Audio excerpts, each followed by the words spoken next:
Yes.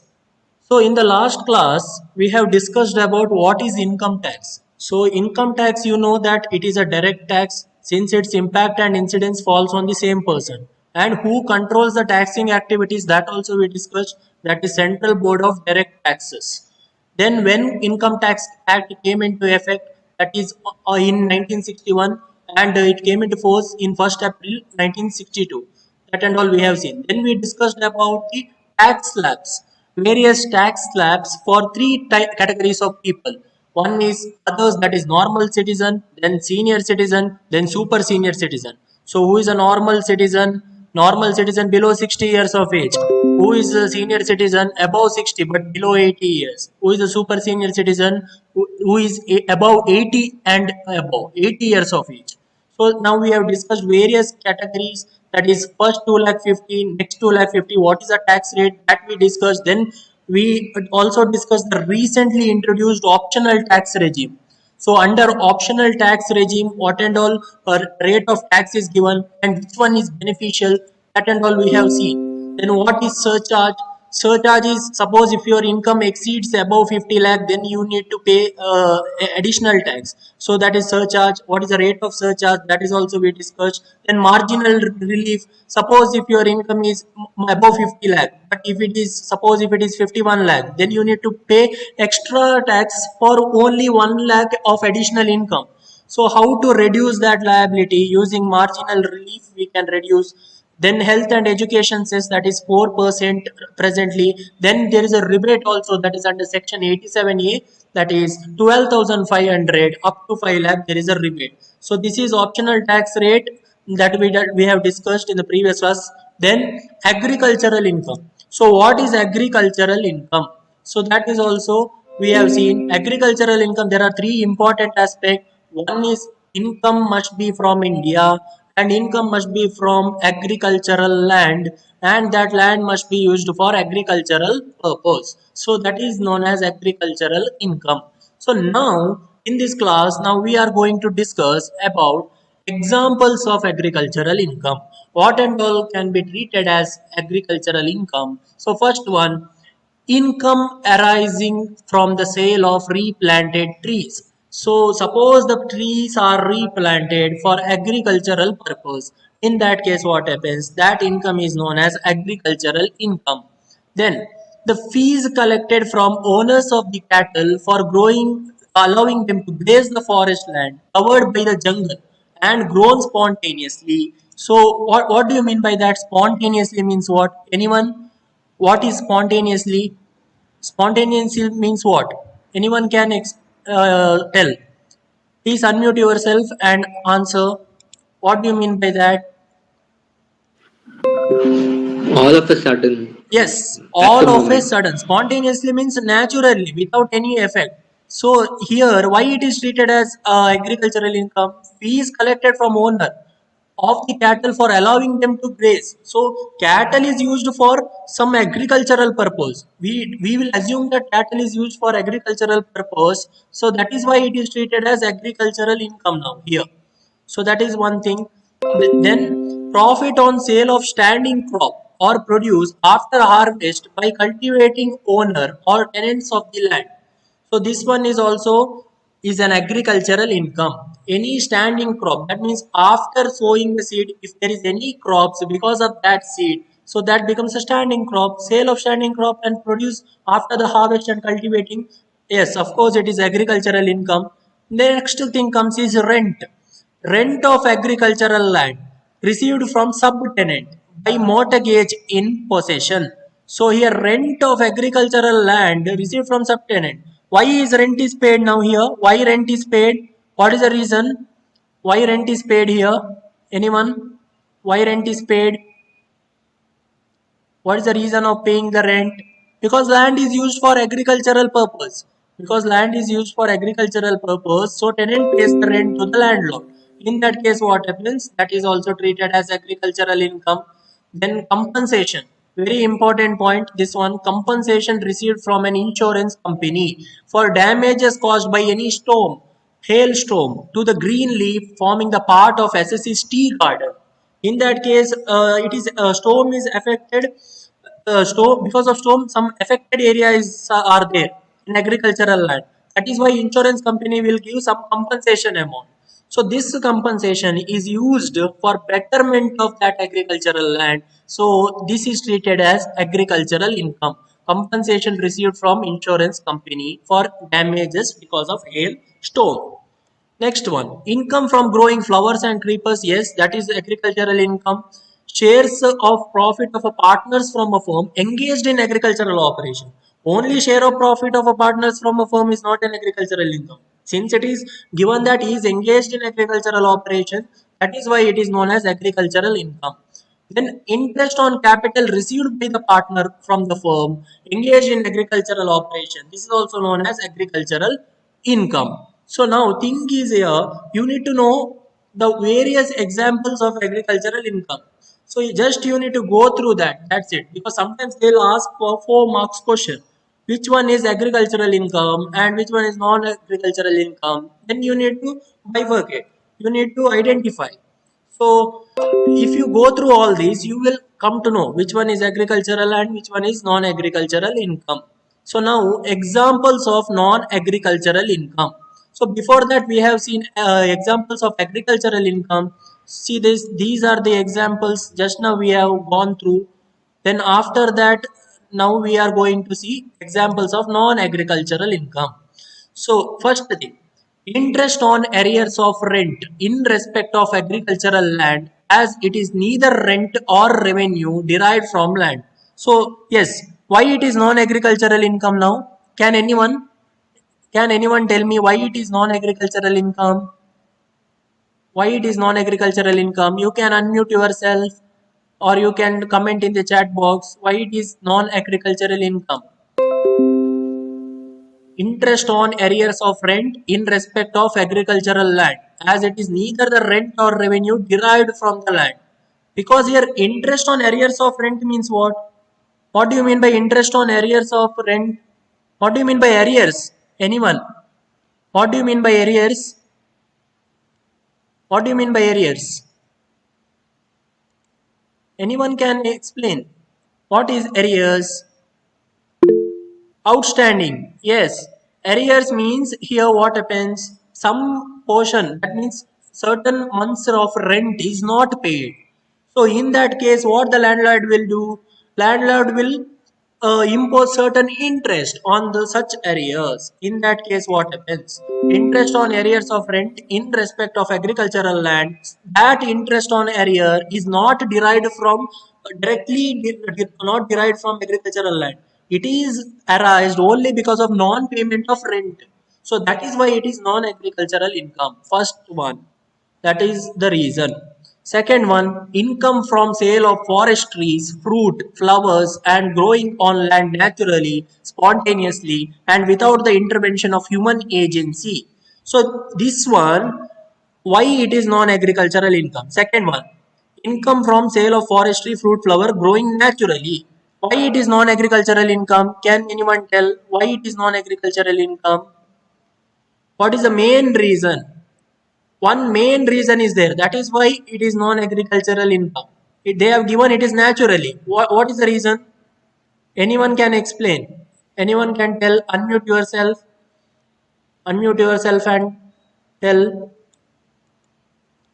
Or you can comment also. What is the reason? What is the reason? What is the reason? See here, they have mentioned income from sale of forestry, fruits and flower growing naturally. That means what? Here human efforts are not involved. Here human labor is not involved. It has grown naturally. If you sell such forest trees, fruit and flower, then it cannot be treated as agricultural income because of human skills are not involved. Next one, that is income from sale of wild grass. Income from sale of wild grass of spontaneous growth. Why this is non-agricultural income? Now next one you need to see why this is non-agricultural income. Third one, income from sale of wild grass of spontaneous growth. What do you mean by spontaneous growth here? What is spontaneous growth? So anyone can explain, anyone can tell, right? Unmute yourself. What is spontaneous growth? What do you mean by spontaneous growth? It grows on its own. Growth on its own. So, because of that, what happens? You cannot treat that income as agricultural income. What is the reason? Because it has grown naturally. Wild grass usually grows naturally, right? That is the reason you cannot treat this one as agricultural income. So, it comes under the category of non agricultural income. Then, fourth one, commission earned by the landlord for selling agricultural produce of his tenant. In this case, commission earned by the landlord for selling agricultural produce of his tenant. So now here landlord is selling agricultural produce of the tenant. So he is not directly involved with the agricultural land. That is the reason this income is also not considered as agricultural income, because tenant is doing agricultural activity and landlord is taking the produce from the tenant. Because of that he is getting the commission. So commission is not directly derived from agricultural land. That is, it is not directly derived from agricultural purpose. So it is non-agricultural income. Then fifth one, dividend paid by the company out of its agricultural income. In that case, what happens? Again, company is paying dividend to its shareholder by utilizing the agricultural income. Again, this is not directly implemented or directly indicated to agricultural activity. In that case, what happens? This is also known as non-agricultural income. Royalty income of mine, yes, that is non-agricultural income. Income from butter and cheese making, income from poultry farming. So these are the things comes under non-agricultural income because they have mentioned it. Specifically, they have given the list of item which is included and the list of item which is excluded under non-agricultural income. So you need to keep in mind butter and cheese making doesn't come. Then poultry farming also doesn't come. Then last very important thing, that is income from agricultural land situated outside India. So here income is not from India. That is the main reason we cannot treat this as our agricultural income. So that is non-agricultural income because income is not derived from India. That is the reason. So there are 9 points they have given under non-agricultural income. So 9 main points I have taken, and under agricultural income, if you see, there are 7 to 8 points they have mentioned. So very important from the point of view of 4 mark problem. So they'll ask.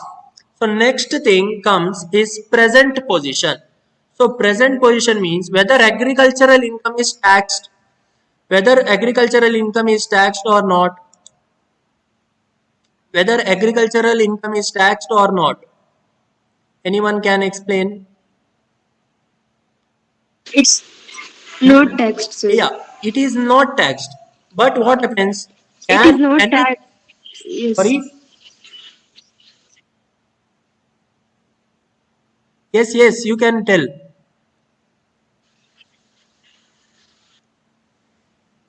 So, Agricultural income is a non-taxable income. yes, non-taxable income, but can it increase the tax liability of the taxpayer? Can it increase the tax liability of the taxpayer? It can increase the tax liability of the taxpayer. How? We are using it as a partial income. So we are adding with non-agricultural income. So we are adding agricultural income with non-agricultural income. And because of that, what happens is the total income increases. However, agricultural income is exempt. But what happens? Total income is increases. Because of that, he has to pay more tax. That means, suppose his income is 9 lakh 80. Because of agricultural income, now his income becomes 10 lakh 60. Then what happens? He need to pay more tax. So that is the reason we need to see the present position of agricultural income. So this one now we are going to discuss. See the present position from 1974 to 75 onwards, agricultural income of non-corporate SSE. So here non-corporate SSE means what? Normal person or normal individual is being partially integrated with non-agricultural income. So agricultural income is integrated means clubbed together with non-agricultural income. How it is done? There are certain points they have mentioned. Very important. They have mentioned certain points. First one, non-agricultural income of non-corporate SSE must exceed the exemptable limit. So what do you mean by this? Non-agricultural income of the non-corporate SSEs must exceed the exemptable limit means what is the exemptable limit for normal individual? Anyone? What is the exemptable limit for normal individual? What is the exemptable limit for normal individual? So anyone can answer. Very easy this one. Exemptable limit. Up to what amount tax is not charged for normal individual? No, no, not 1 lakh. It is 2 lakh 50. Yes, 2 lakh 50,000. So 2 lakh 50,000 is your exemptable limit. So if see the condition now. Non-agricultural income must exceed the exemptable limit means here that income above it must be above 2 lakh 50,000. So if it is 2 lakh, then this partial integration is not possible. It has to be more than 2 lakh 50,000. Suppose let us say 3 lakh, then it is possible. Second condition, agricultural income must be more than 5,000. If it is less than 5,000, then you cannot partial integrate with the non-agricultural income. Then third one, non-agricultural income will be exempt first. So it is exempt first as per the tax slab.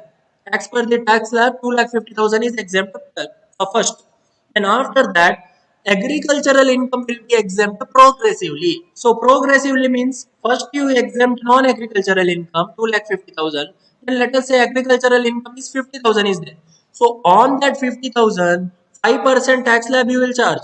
But however, you know that agricultural income is not taxable. So that is the reason here agricultural income is exempt. Once the agricultural income is fully exempt, remaining is normal procedure. Balance of non-agricultural income will be taxed according to the tax slab which it belongs. So now we are going to see this one problem we are going to see now. See this example we will consider here. See the example AI. So here AI means agricultural income 75,000 one individual has. Then NAI means what? Non-agricultural income. Non-agricultural income is 9,85,000. So now total income of one individual, let us say A, that is 10,60,000. How? Agricultural income of 75,000 plus non-agricultural income of 9,85,000. So total 10,60,000. So that is his income. So how to calculate tax now? So as per the rule, we need to go. First thing, we need to see that non-agricultural income above 2,50,000. See this 9,85,000 is more than 2,50,000. So first condition is satisfied. So now second condition, agricultural income above 5,000. See this 75,000. 75,000 is more than the 5,000. So this second condition is also satisfied. Now the third condition, non-agricultural income will be exempt first. Yes. Now as per the tax slab, we will assume that this is other category. Other category means below 60 years of age. Below 60 years of age means what? Up to 2,50,000 it is exempt. So first 2,50,000 non-agricultural income you need to exempt. Yes, we have exempted. Then next 75,000 agricultural income. Progressively, they have said the agricultural income will be exempt progressively. So after the exemptable limit, you need to exempt agricultural income, that is 75,000, 5%. 5% of 75,000. If it is a non-agricultural income, it is taxable. Since it is agricultural income, we are exempting zero. Zero tax on agricultural income, so exempt.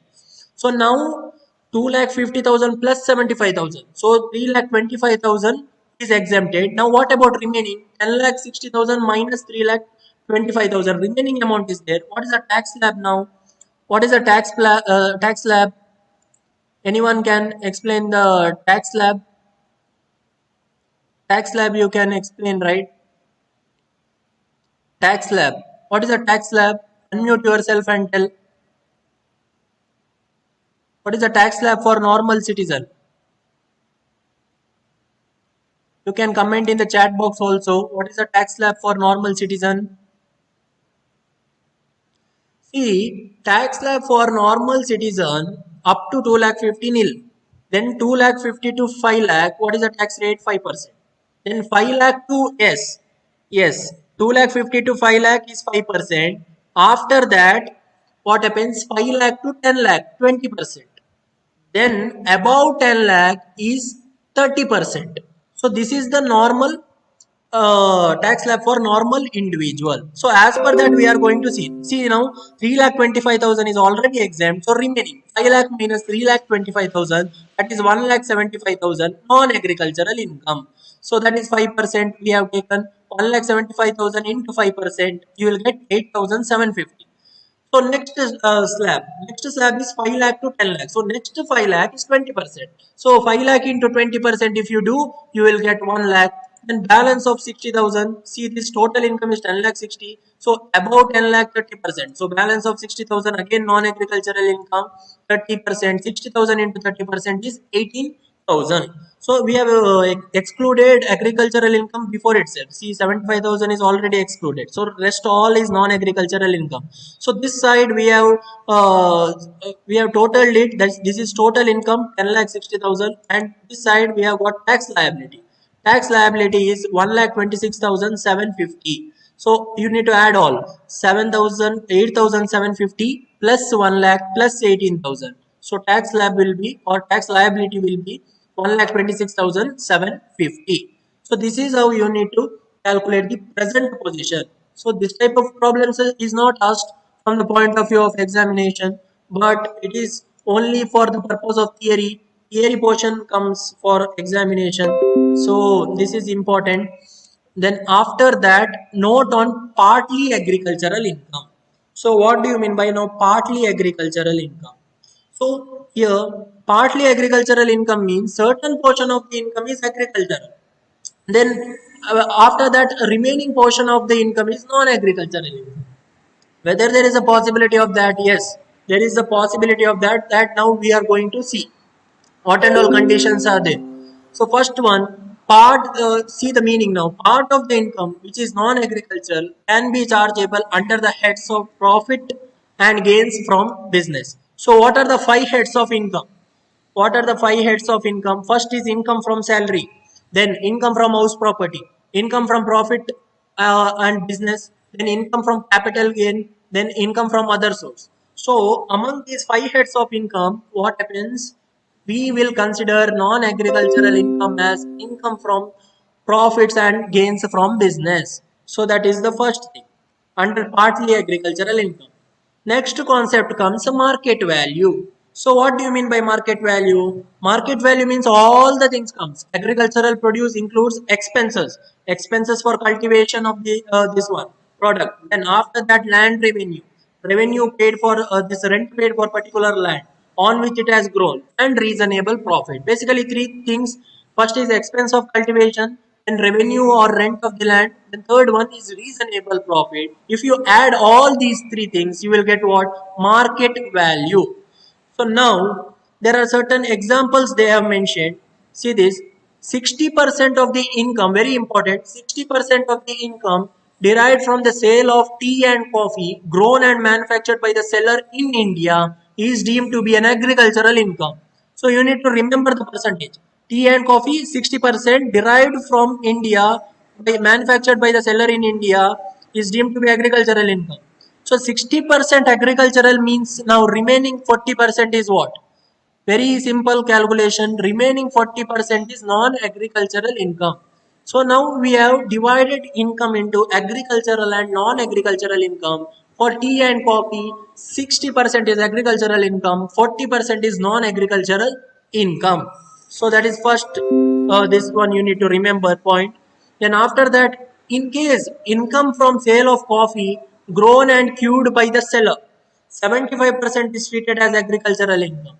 So in case if there is any coffee grown and cured, that means what do you mean by cured? It is cleaned by the seller itself. In that case, 75%. 75% is agricultural income and remaining 25% is non-agricultural income.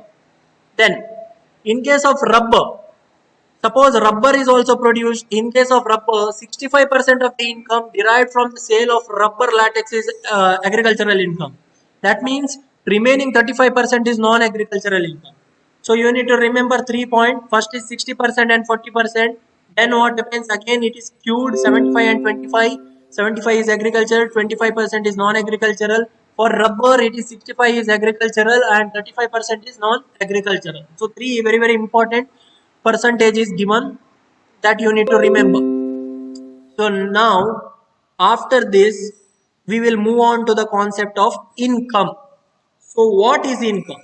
So now anyone can explain what is income. According to you, what is income?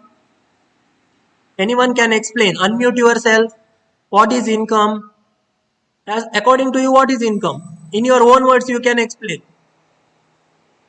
What is income? Please unmute yourself. Please unmute yourself and answer. What is income? Income means what? You can comment in the chat box also. Money earned from the business or any other source. Okay, money earned from the business and any other source. Yes, so that is income. Yes, so now what happens? There are two conditions for income. If you want to consider it as an income, there are two conditions. Income derived from any activity. Is it income? Yeah, income derived from any activity. I am asking what is income? Income derived from any activity. Yes, that is correct. For income, there are basically two conditions. One is it must be from definite source. Source must be definite. That means it must be regular in nature. If your income is not regular in nature, then yes, money, correct. So if your income is not regular in nature, then it cannot be treated as income itself. If you are getting very rarely, so once in 5 year, once in 10 year, so there are certain conditions. One is regular in nature and one is expected in nature. So second point is expected in nature. So that is also very important. So now we will see the meaning of income. See now, income means an assessee has to pay income tax on the income earned by him in the previous year. So section 2 clause 24 of the act gives the list of items treated as income. So under income, various list of item is given. Profit and gains. Yes, you have said any profit or gains, that is income. Any dividend, that is income. Any voluntary contribution received by the trust or charitable trust for charitable purpose, that is income. So these are the definitions. These are the points given under section 2 plus 24. You need to go through these ones.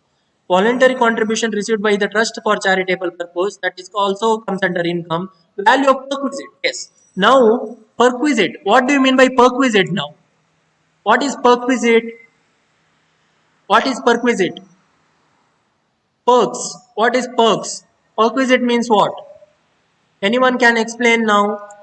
What is perquisite? Benefits. Benefit. Which type of benefit? Which type of benefit? Whether it is monetary benefit or non-monetary benefit?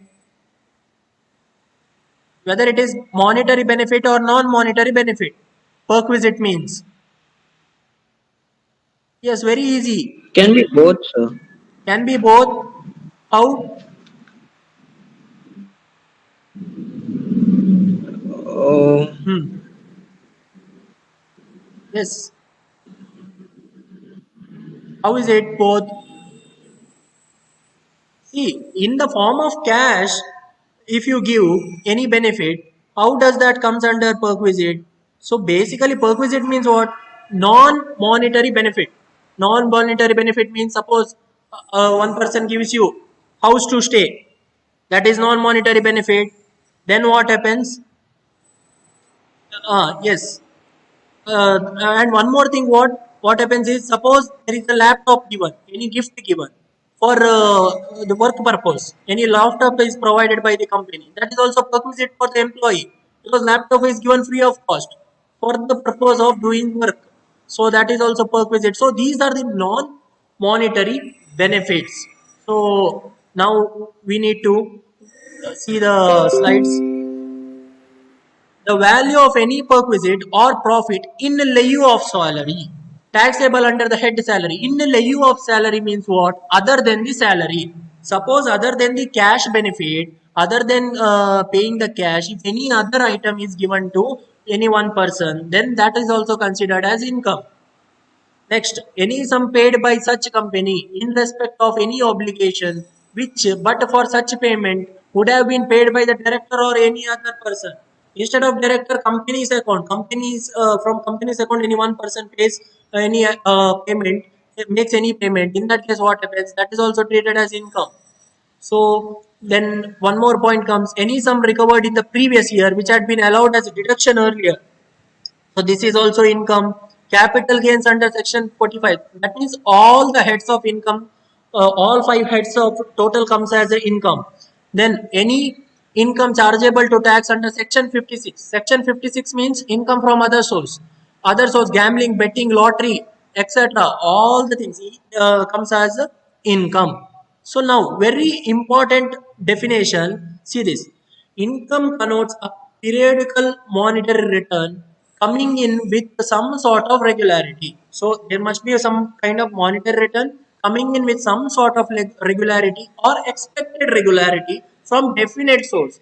So if you earn income, you should know from where you are getting that income. So that is very important. If you don't know the source of income, then you cannot claim that money as your income. So that is the very important thing.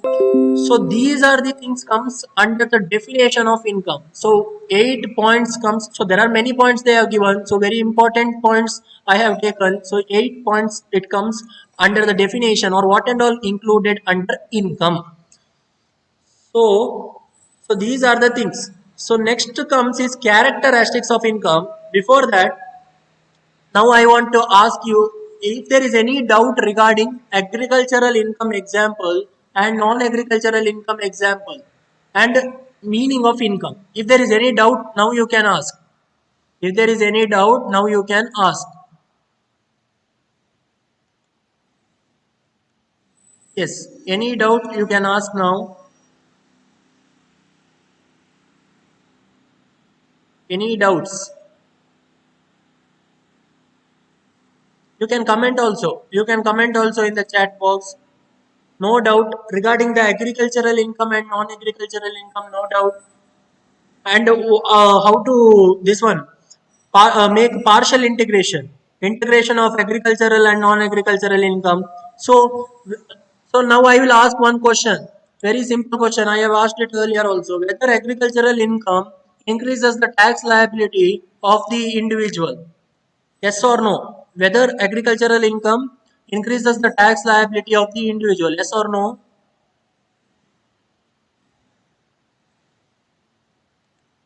You can comment in the chat box.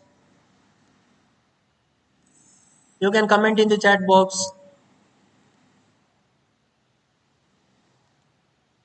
So agricultural income, what happens? It increases the tax liability of the individual because we are integrating with non-agricultural income. And agricultural income is anyways it is exempt. So now we have discussed all these things. See now we have discussed what and all we have discussed now. Note on partly agricultural income. Before that we have discussed examples. Examples of agricultural income and non-agricultural income we have discussed. See, once you see the example, you need to go through these examples. So 4 mark problem comes again. Examples of non-agricultural income also we discussed. Then after that, present position. So what are the three basic rules to integrate the agricultural income with non-agricultural income we have seen. Then one example also we have taken. Then lastly, we have discussed note on partly agricultural income. Under that, tea and coffee, rubber comes. Tea and coffee 60%, rubber 65%. Then we discuss the meaning of income. So income must be from definite source and it must be with some regularity and it must be from one expected source. And these are the 8 points comes under the meaning of income, or income includes all these things. So in the next class we will discuss the characteristics of income. So that we will see in the next class. Now I will stop the recording.